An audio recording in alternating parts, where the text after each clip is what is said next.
Olá, meu caro aluno, olá, minha cara aluna. Vamos começar agora a aula de produtos bancários e principais títulos bancários para a sua matéria de atualidades do mercado financeiro, ok? Já vimos da estrutura do sistema financeiro nacional, fomos para o mercado financeiro como um todo, passamos depois pelos grupos econômicos, pelos indicadores brasileiros, né? Taxa Selic, inflação, PIB, coisas do gênero. Agora vamos ver como tudo isso se relaciona e quais são os produtos realmente que o banco comercializa. Não só o banco, mas o sistema financeiro como um todo. Então vamos falar de quê? CDB, RDB, letra de crédito imobiliário, letra de crédito do agronegócio. Vamos falar de ações, de fundos, de títulos públicos, títulos federais. Agora, não se preocupe que a gente não vai entrar em detalhes como tipo, qual é a isenção de imposto de renda, qual é a taxa de imposto de renda por tempo. Isso aí não é pertinente para a prova de vocês de atualidade do mercado financeiro. Talvez seja pertinente para a prova de conhecimentos bancários. Então, qual é a minha função aqui? A minha função é mostrar para você que está em casa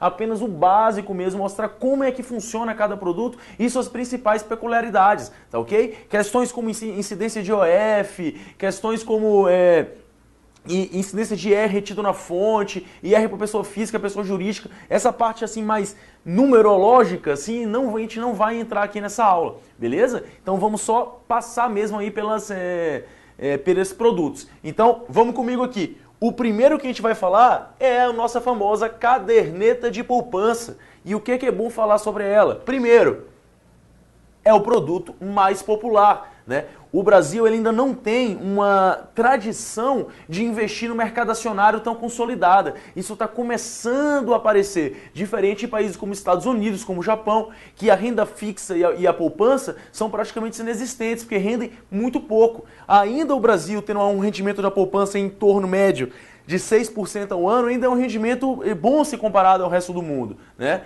Então não existe em outros países esse incentivo para você deixar o dinheiro parado, porque poupança é praticamente um dinheiro dentro do colchão, tá? Mas aqui no Brasil existe esse incentivo, existe uma campanha de marketing, uma campanha publicitária que incentiva o investidor a colocar seu dinheiro na poupança, tá? Por quê? Porque a Caixa Econômica consegue fazer uso dessa poupança para financiar alguns investimentos na área habitacional, na área social, tá? Esse dinheiro não fica ali parado, ele circula. Então faz parte da cultura brasileira como um todo, investir em caderneta de poupança, tá ok? Por isso que é o investimento mais popular no Brasil. Uma outra coisa interessante de caderneta de poupança é que ele tem total liquidez. Ah, eu cheguei lá nas 10 da manhã e fui lá e botei 50 mil em caderneta de poupança. 10 da manhã, em 1 minuto eu me arrependo e quero tirar. Eu vou tirar e não vai ter nenhum ônus sobre isso, certo? Claro, o rendimento da poupança é sempre no aniversário. Depois de 30 dias na poupança ela começa a ter o rendimento, mas a liquidez dela é diária, é em qualquer momento. Então, para quem precisa de uma liquidez, é bom deixar o dinheiro na poupança. Ou seja, eu tenho uma reserva, mas eu não quero aqui me comprometer. Pode ser que eu precise dessa reserva daqui a 2 dias, 3 dias, 1 mês, 1 ano, não sei. Mas é um curto prazo e talvez eu precise dessa reserva, eu vou pegar esse dinheiro e colocar na poupança, né? Se eu sou um investidor, menos avesso ao risco. Outra coisa importante é que, por ele ser de alta liquidez e ter quase risco zero, ele tem uma baixa rentabilidade. Até 2012, 2013, essa rentabilidade era na média de 6% ao ano, tá? Hoje, como é que ela funciona? Existe uma taxa chamada TR, que é taxa referenciada. Esse valor é bem pequenininho, é 0,1, um monte de coisa, tá? Não cabe aqui entrar no mérito como se forma TR, porque não faz parte do nosso assunto. Mas como é que funciona hoje? Hoje, com esse vai e vem da Selic que já vimos nas aulas passadas, a poupança funciona da seguinte forma. Se a taxa Selic ela é maior que 8,5%, a poupança rende 0,5% fixo, mais a TR mensalmente, certo? Ou seja, se você tem 12 meses, vão ser mais ou menos aí 6%, mais a TR em torno aí de 6,3%, 6,4% ao ano, tá ok? E o que acontece? Se a taxa Selic ela fica abaixo de 8,5%, o que a poupança rende? Ela rende 70% da Selic mais TR. Então, por exemplo, hoje a gente tem uma situação que a Selic é a menor da história, que ela está em 6,5%, que foi agora em que? 22 de março de 2018, atualidade aí fresquinha. Então, como é que funciona? Se você tem aqui 70% de 6,5%, vai ser em torno aí mais ou menos de quê? 5% ao ano mais TR, que vai dar no final das contas aí praticamente os mesmos 6%, tá ok? Ah, Ricardo, e por que não é 70% da Selic quando é Selic de qualquer jeito? Porque tínhamos uma situação antigamente que a Selic bateu os 14%. Se tivermos uma situação de 70% da Selic, assim, ilimitada a Selic, teríamos a caderneta de poupança rendendo 10%, 11% ao ano. E isso aí é impraticável, nunca existiu no cenário brasileiro. Então o que é bom vocês levarem aqui para a prova é justamente isso. 0,5 mais TR quando a Selic é acima de 8,5% e 70% da Selic mais TR quando a Selic é abaixo de 85%. Lembrando que a Selic hoje está em 6,5%, tá? Outra coisa interessante é o Fundo Garantidor de Crédito, o FGC. O que é o Fundo Garantidor de Crédito? Todos os bancos estão sujeitos a quebrar, todos os bancos estão sujeitos a uma crise, tá? E o governo, ele garante para você R$250 mil na poupança. Esse valor aumentou, era em torno de 70 mil, aumentou agora para 250. O que significa isso? Ah, eu tenho 200 mil na poupança, tem uma guerra, acontece alguma coisa, o banco quebra.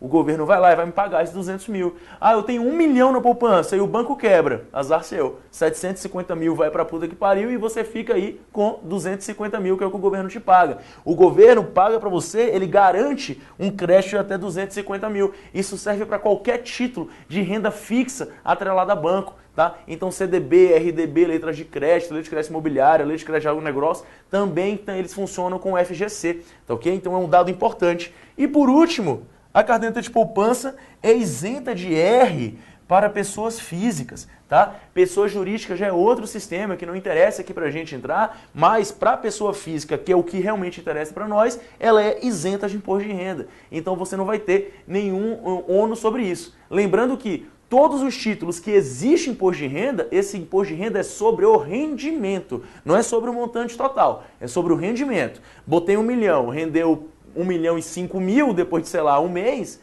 o que vai ter imposto de renda vai ser em cima desses 5 mil. Mas no caso da poupança, ele é isento de R, ok? Falamos de poupança, vamos falar agora do quê? Títulos públicos, tá? Como funciona o título público? O título público é emitido pelo governo federal para angariar recursos. E ele é referenciado em cima do quê? Da taxa Selic, como já vimos, tá ok? E existe uma particularidade no título público que é o seguinte, o cupom.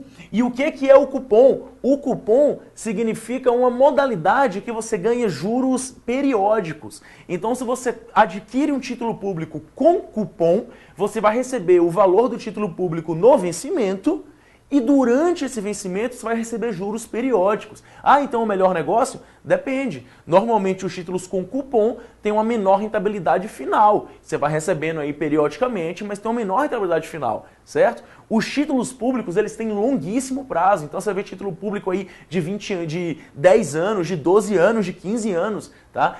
Tem curtos também? Tem, só que ele é caracterizado por ter vários títulos de longo prazo, tá ok?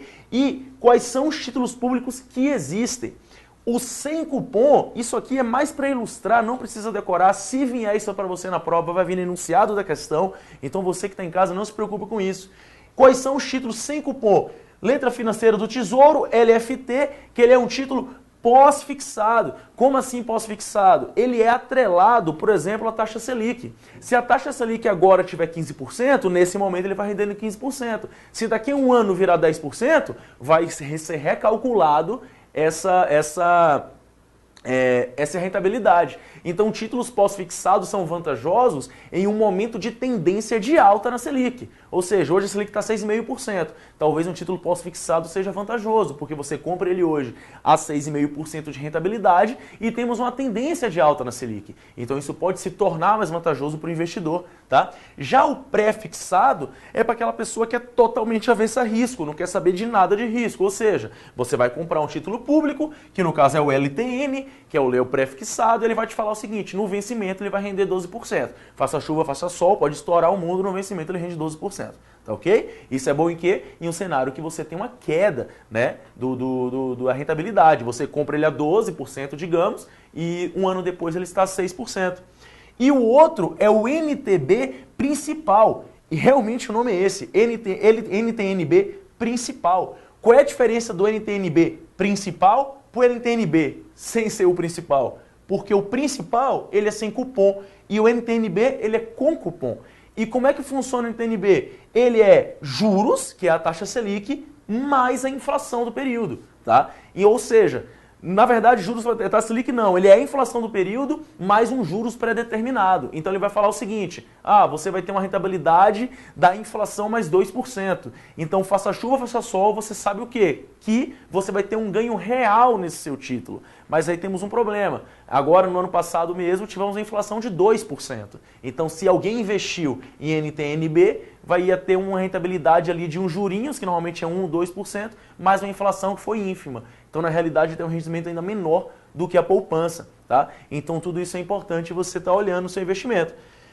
O com cupom são aqueles que têm os juros periódicos, é o NTN-B, que não é o principal, que da mesma maneira é os juros mais a inflação, e a NTN, que é NTN-F, que ela é também pré-fixada. Uma coisa interessante nos títulos públicos é que agora eles têm recompra diária, então vocês podem vender e comprar eles diariamente, tá? Então isso é bom em alguns momentos e é ruim em outros. Só para dar uma ilustração, digamos que você compra um título lá em 2015 a 14% de rentabilidade e o título pré-fixado. Você comprou ele lá quando a taxa Selic estava 14% e ele é pré-fixado, tá? Então faça chuva, faça sol, no final da sua rentabilidade você vai estar ganhando 14% aí de rendimento. E agora estamos num período que é 6,5%. Então esse seu título de 14% ele é muito valorizado. Quem não quer comprar um título que vai render 14%?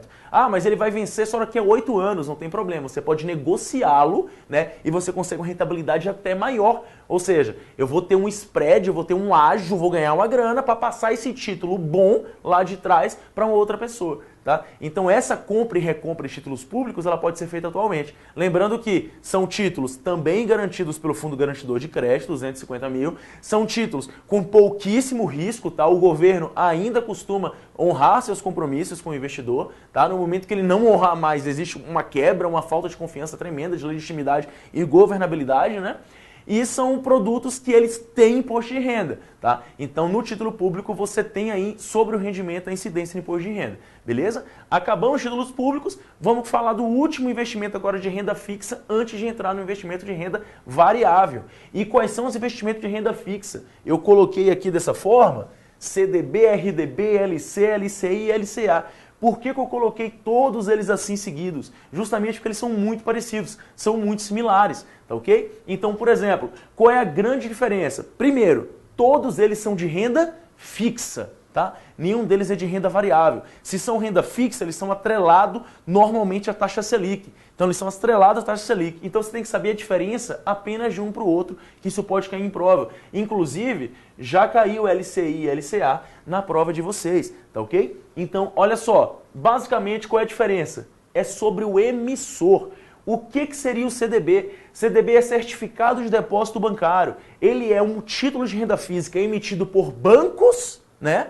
Por bancos, para você emprestar dinheiro para o banco. Literalmente é isso. Você empresta dinheiro para o banco, né? Ele capta esse seu dinheiro a uma taxa combinada e ele vai emprestar esse dinheiro para as outras pessoas a uma taxa muito maior. Então, teoricamente, ele pega dinheiro barato para poder, então, emprestar dinheiro caro, tá? Então, o CDB, ele é emitido por bancos. O RDB, ele é emitido por bancos também. RDB é Recibo de Depósito Bancário.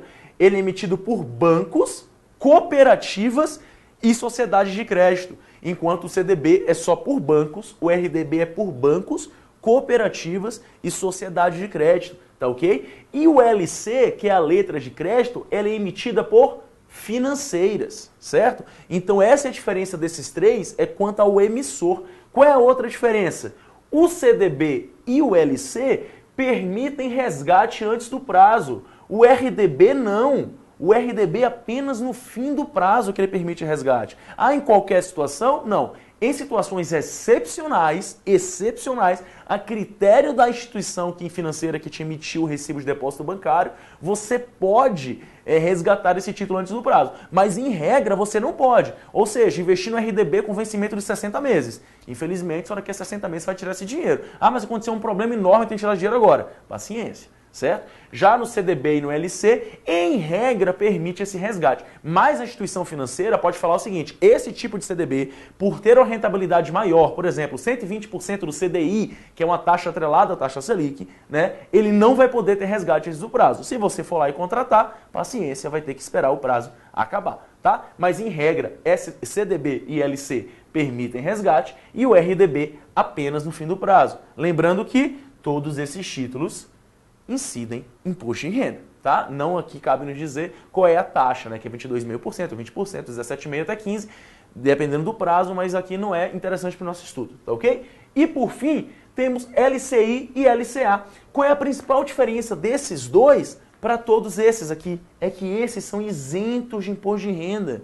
E quanto ao emissor, eles são emitidos por instituições financeiras. Podem ser vários tipos de instituições financeiras, do mesmo jeito que esse, só que eles são mais restritos. Esses estão por instituições financeiras em geral, tá? E qual é a grande mudança de nomenclatura? O LCI é para financiar projetos imobiliários. LCI de imobiliário. E o LCA de agronegócio, certo? Uma outra característica deles é que eles têm um prazo menor, normalmente de 3 a 12 meses, tá? Existem LCIs e LCAs mais longos? Existem. Só que normalmente eles aparecem com prazos menores, ok? Então são para investimentos curtos, ok? E a grande vantagem deles é que eles são isentos de imposto de renda. Ah, então eles são melhores que os outros? Não necessariamente. Você facilmente consegue achar CDBs, RDBs e LCs com uma taxa pós-fixada de 120% do CDI, enquanto você acha LCI e LCA com 90%, 95% do CDI. Né? Ou seja, aqui tem mais rentabilidade justamente para compensar o imposto de renda. Então não existe investimento melhor ou pior, depende sempre do seu perfil de investidor. Isso é uma coisa que pode vir na sua prova. Então você que tem em casa, é isso aí. Vamos agora falar do quê? De ações, fundos de investimento, né? Que é mais só um panorama para a gente entender o que são os títulos de renda variável, tá? E após isso vamos entrar já nas questões para a gente começar aí a treinar tudo que a gente já viu. Dando continuidade então, vamos ver agora o que? Todos os produtos de renda variável, vimos os de renda fixa, vimos título público, caderneta de poupança, CDB, RDB, LC, LCI, LCA, só demos um panorama geral para a gente conseguir entender um pouco esses títulos. Vamos agora só entrar no título de renda variável para a gente entender também o que existe com um pouco mais de risco, tá? Porque tudo depende do perfil do investidor, se ele é avesso ao risco ou se ele abraça o risco. Lembrando que quanto maior o risco, maior a expectativa de rentabilidade. Por que expectativa? Porque também pode acontecer de você tomar até prejuízo, tá? Então é muito importante você saber o tipo de investidor e conhecer os produtos de investimento para montar a sua carteira de investimentos, que é você montar todos os seus investimentos e proporcionalmente, 30% na renda fixa, 20% em título público, 20% em fundo variável e por aí vai, tá ok? E agora vamos aqui comigo para a gente ver fundos de investimento. O que temos que falar sobre fundo de investimento aqui, meu aluno, é simplesmente um fundo realmente que capta o recurso de várias pessoas, várias empresas, certo? E tem um administrador, que pode ser uma pessoa ou um grupo de pessoas. Basicamente, é como se você que estivesse em casa falasse, nossa, esse professor Ricardo aí sabe das coisas. Vou começar a mandar aí R$50 para ele, estou mandando R$50, eu pego um bolo de dinheiro e falo, fica tranquilo, eu vou investir isso aqui. E eu passo para vocês aí o lucro, né, que der esse investimento, e por esse meu trabalho eu cobro uma taxa de administração. Essa taxa de administração, ela é em cima do lucro. Então, normalmente, não é sempre, se um fundo der prejuízo ou der lucro zero, também não se cobra uma taxa de administração, tá? Agora, em alguns fundos, você tem uma taxa fixa mais uma taxa variável, tá ok? E mesmo que dê prejuízo, isso é trazido no estatuto do fundo, então é importante ler. Mas é assim que funciona o fundo de investimento. É um administrador administrando o recurso de um conjunto de pessoas, tá ok? E existem 3 tipos de fundos que a gente pode se falar sobre, que são os de renda fixa, o multimercado e a renda variável. O que seria um fundo de renda fixa? Um fundo de renda fixa é um fundo que investe majoritariamente em títulos de renda fixa. Ou seja, é um fundo que ele vai comprar títulos públicos, títulos atrelados à inflação, títulos atrelados à taxa Selic. Ou seja, um fundo que tem um risco muito baixo. Então o risco desse fundo é baixo, certo? ele normalmente trabalha com debêntures incentivadas, que é outra situação aí de investimento, tá? Então, sim, fundos de renda fixa normalmente são fundos de um risco baixo. Então, naturalmente, são fundos que a expectativa de retorno é menor, tá ok? Passando dos de renda fixa, nós temos o fundo multimercado. O que é um fundo multimercado? É como o próprio nome já diz. O administrador pega esse dinheiro todo e compra moeda estrangeira, renda fixa, ações, commodities, operações de compra e venda de metais, ou seja, ele investe em todos os mercados possíveis a fim de fazer uma mescla do produto, tá? E por que ele faz isso? Para tentar procurar ter uma rentabilidade maior do que a renda fixa. Sempre dá certo? Não. Temos no multimercado um risco, então, moderado.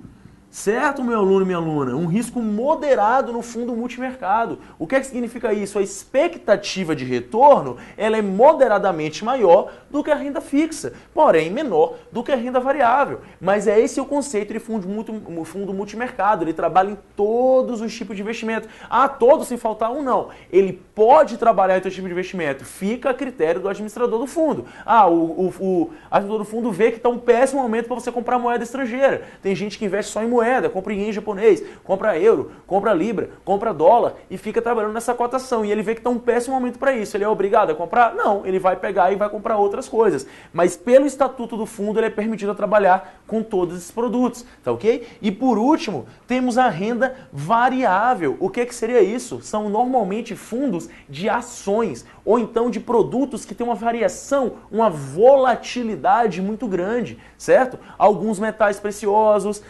normalmente ações, empresas, bônus de subscrição, coisas do tipo que envolvem um certo risco. Então temos na renda variável um risco alto, mas também por consequência temos uma expectativa de retorno alta. Então o que eu quero falar com expectativa? Não é raro você ver no fechamento de um ano um fundo de renda fixa render 8% ao ano, por exemplo, 8% ao ano, um fundo de multimercado render 4% ao ano e um fundo de renda variável render menos 12% ao ano. Você tem um prejuízo. Isso não é raro de acontecer, tá? Mas a tendência, o normal, é que o fundo de renda variável, por ter um maior risco, eu já vi fundo de renda variável com um retorno de 200% ao ano, 230% ao ano, 20%, 50%, 70%, tá? Tudo depende. Agora, você vai ver um fundo de renda fixa com retornos acima de 12%, 11%? Impossível, tá? É muito, muito raro mesmo. Certo? Agora, fundos multimercado, você consegue ver aí até uns 40%, 35%, ou então zero, ou então negativo. Já fundos de renda variável, você vê com volatilidades muito grandes, com spreads muito grandes, desde muito alto a muito baixo. Lembrando que, na grande maioria de todos esses fundos, incide imposto de renda, tá ok? Alguns fundos de renda fixa não incidem imposto de renda, pois eles trabalham só com LCI, LCA, debêntures incentivados pelo governo federal, alguns produtos que não têm imposto de renda na fonte, mas normalmente todos eles, além da taxa de administração, têm imposto de renda sobre o rendimento, tá ok? Então já falamos de fundo de investimentos, tivemos esse panorama, vamos entender agora um pouquinho do mercado de ações.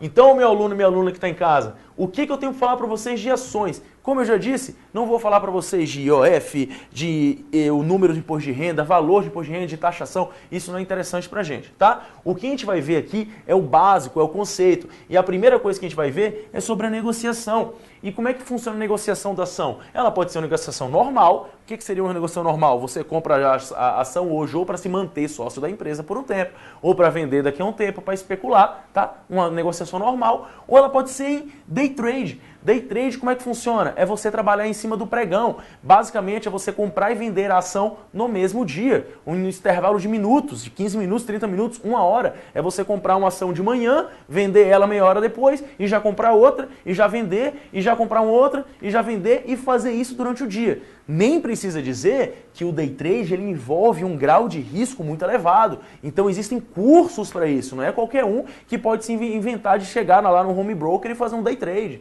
Tem várias coisas aí envolvidas sobre isso. Então, normalmente é considerado incentivado, recomendado para investidores experientes, tá ok? Uma outra coisa para falar de ações é sobre ações ordinárias e preferenciais. Se você entrar lá no Home Broker, você vai ver que todas as ações, elas têm um parênteses assim escrito ON ou um parênteses escrito PN, tá? Que seria ordinária ou preferencial. E o que quer dizer isso? A ação ordinária é uma ação que dá o direito ao voto, certo? É uma ação que se você compra, se você adquire, você pode ir lá meter o pé no conselho da empresa e falar, eu quero fazer isso, isso, isso e isso. Claro que depende do número de ações que você tem, mas o seu voto é ouvido, tá? E a preferencial, ela tem uma preferência no dividendo, ou seja, se não tiver tido lucro na empresa ou tiver pouco lucro, você paga primeiro as pessoas da ação preferencial. Ah, então preferencial é melhor? Depende, na preferencial você não tem direito a voto, tá ok? Então se você é um governo ou um grande investidor de uma empresa e você quer comprar uma parte, por exemplo, da Coca-Cola para efetivamente ter um poder de ação ali dentro, você tem muito dinheiro, é mais fácil não, mais recomendado você comprar uma ação ordinária, que você vai ter o direito a voto. Se você é um investidor comum, que você só quer o lucro, quer seu dividendo, quer seu dinheirinho no bolso, é mais recomendado que você procure ações preferenciais, tá? Lembrando que por lei, a empresa ela é obrigada a, no mínimo, distribuir 25% dos seus lucros na forma de dividendos, tá ok? Então ela pega 25% do seu lucro líquido contábil e divide entre todos os seus acionistas na proporção de cada cota que cada acionista tem, né? Se eu tenho uma ação da Petrobras e meu amigo ali tem 10 mil ações da Petrobras, lógico que ele vai ganhar um dividendo 10 mil vezes maior, tá ok? Já falamos aqui de dividendo, vamos só acabar essa parte de ação. Outra coisa interessante que podemos falar é sobre o underwriting. O que seria underwriting? Ele é ligado a IPO, Initial Public Offer. É você pegar uma empresa, dividir ela e colocar no mercado acionário, certo? E quem faz isso, como já vimos? Normalmente, bancos de investimentos, bancos múltiplos com carteiras de investimentos e sociedades corretoras de títulos e valores imobiliários, certo? Já vimos anteriormente que essas instituições, elas são aptas a colocar esses títulos no mercado, tá ok? Outra coisa que temos que ver é o mercado primário e secundário. O que seria mercado primário? São as ações que são negociadas na bolsa pela primeira vez. Certo? Então esse é um mercado primário. Ah, teve um IPO, aí a empresa agora entrou na Bolsa de Valores, ela faz parte do mercado primário. Ah, já está sendo negociada. Se você já está sendo negociado na Bolsa de Valores, você faz parte do mercado secundário, ok? Por fim, só para a gente terminar nosso conceito, temos a empresa aberta e a empresa fechada. Basicamente, o que é uma empresa aberta? A empresa que negocia suas ações, suas cotas na Bolsa de Valores, no capital aberto. E uma empresa fechada, ela negocia suas cotas em um balcão fechado, entre poucos acionistas. Elas não estão na Bolsa de Valores, tá? Então, uma empresa aberta, ela tem muito mais acionista, porque qualquer um pode ser sócio da empresa. Você que está em casa pode pegar, acho que agora está, sei lá, R$30 e ir lá e comprar uma ação da Petrobras. Teoricamente, você é sócio da Petrobras, tá? Você não tem direito a voto, a não ser se você compra uma ação ordinária e ninguém vai te ouvir, porque é uma ação só, mas você é sócio da empresa, tá ok? E por último, temos um conceito que pode aparecer na prova de você, na sua prova, que é o implit e o split, que simplesmente é o seguinte: implit é um agrupamento de ações. Eu tenho 10 ações que valem R$10, eu vou transformar em uma ação valendo 100. Não muda nada. Ou seja, você simplesmente, a empresa faz isso para aumentar o valor da ação, só que ela diminui o número de ações no mercado, certo? Então ela faz um implit. Isso não muda nada no valor nominal que você tem aí no investidor. E split é justamente diferente. Você tem o inverso, você tem uma ação que custa R$200 e eu quero que ela custe 20. Então a empresa vai desdobrar essa ação em 10 ações. Também não muda nada nominalmente para o investidor, só muda para a empresa. Tá ok, meu aluno? Vamos fazer agora algumas questões para a gente retomar todo o assunto que a gente já viu. Até agora, em todos os nossos encontros que nós tivemos, a gente já viu tudo que já foi cobrado na prova de atualidades do mercado financeiro. Lembrando que só teve agora, até hoje, 3 provas, então temos um universo de 15 questões que vamos fazer todas aqui no nosso curso, tá ok? Só que o que acontece? Nesses encontros que nós já tivemos, já vimos o suficiente para destrinchar todas essas questões. A partir de agora, vamos falar justamente de atualidades, né? De coisas novas. E não tem como uma prova de 2, 3 anos atrás cobrar algo que não tinha nem acontecido, tá? Então, agora vamos começar a fazer questões para retomar todo esse assunto que nós vimos, ok? Então, vamos aqui comigo. No material de vocês está aí, primeira questão, e como é que isso fala? Por exemplo, uma das atribuições do Conselho Monetário Nacional, que a Lei 4595/64 estabelece, ou seja, só retomou a lei, na qualidade de órgão integrante do Sistema Financeiro Nacional, lembra de uma coisa, o que é que o CMN faz, meu aluno? Ele não executa nada, ele é um órgão normativo, então ele só orienta, disciplina, normatiza, ele não executa, ele não determina, ele não faz nada, ele apenas normatiza e orienta, tá ok? Então, letra A, receber os recolhimentos compulsórios das instituições financeiras. Ele não recebe nada, ele não executa, ele não faz, ele apenas normatiza. Então já temos que estar errada. Letra B, realizar operações. CMN, órgão normativo, ele não realiza, né? Ele não executa. Então já vimos também de cara que ele está errada. Letra C, e eu vou puxar aí para vocês uma observação.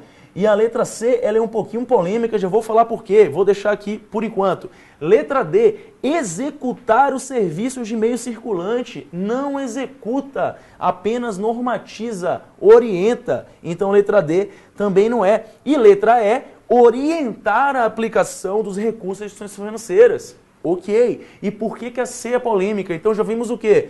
Orientar é uma função normativa, seria a letra E. Essa questão é letra E. Agora, por que a questão C ela é efetivamente polêmica? Por causa do seguinte, a lei que determina o CMN, as funções dela, é justamente a Lei 4595 de 1964. E nessa lei tem um artiguinho lá que fala o seguinte, que o CMN ele pode determinar até 60% do valor do percentual de recolhimento compulsório.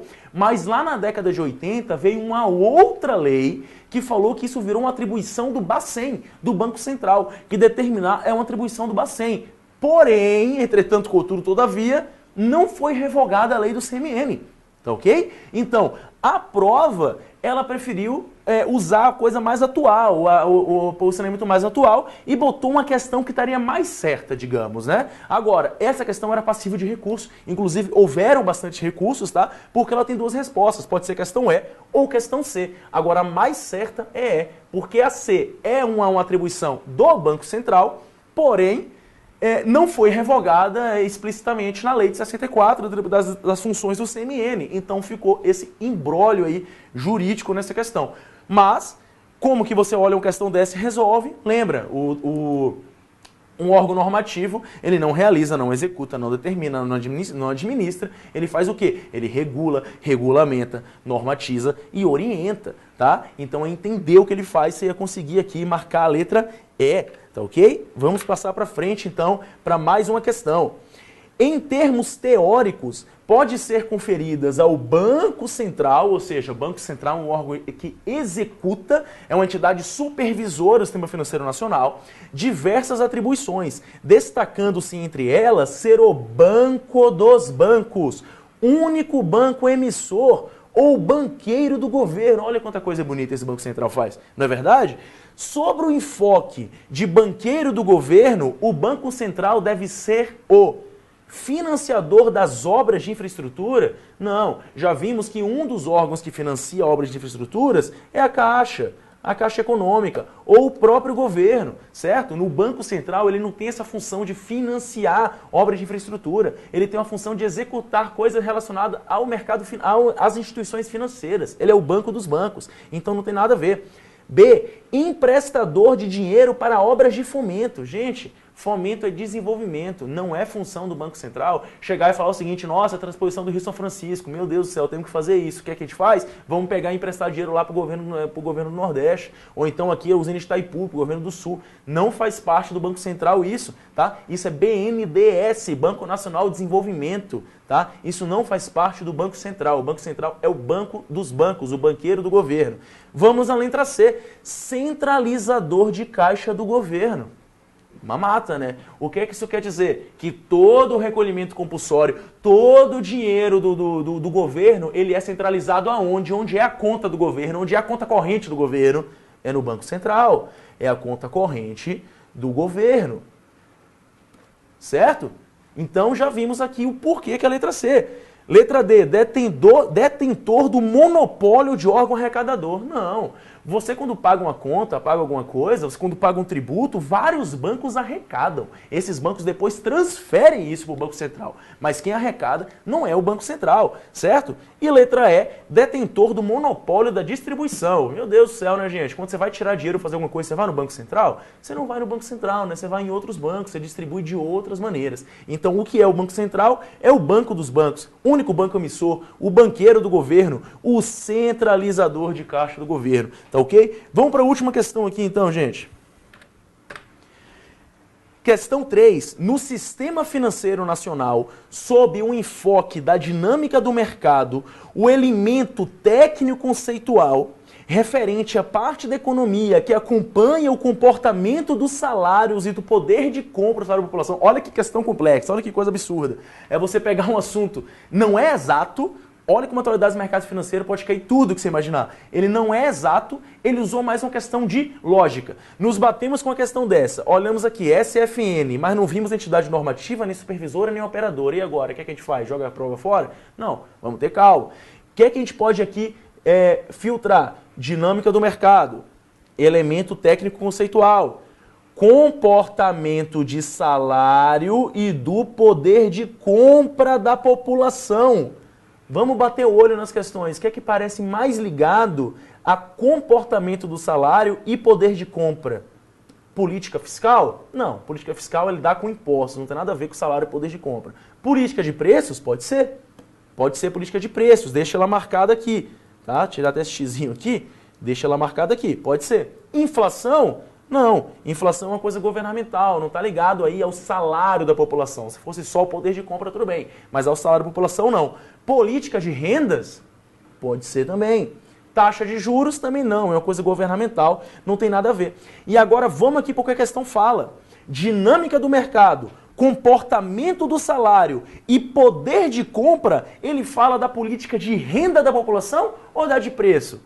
Da de renda, né, gente? Se ele fala poder de compra da população, política do salário, dinâmica de mercado, então ele está querendo falar da renda da população. O que é a renda, o que a população pode efetivamente comprar. Então aqui está sendo falado da política de rendas, tá? Essa é uma questão mais confusa, mais teórica, mas se a gente fizer com calma, a gente tem como matar, que é a letra D, política de rendas, tá ok? Então, você que está em casa, é isso aí. Vamos dar continuidade agora. Valeu por me acompanhar, espero que vocês tenham entendido. E vamos continuar fazendo questão e vamos que vamos.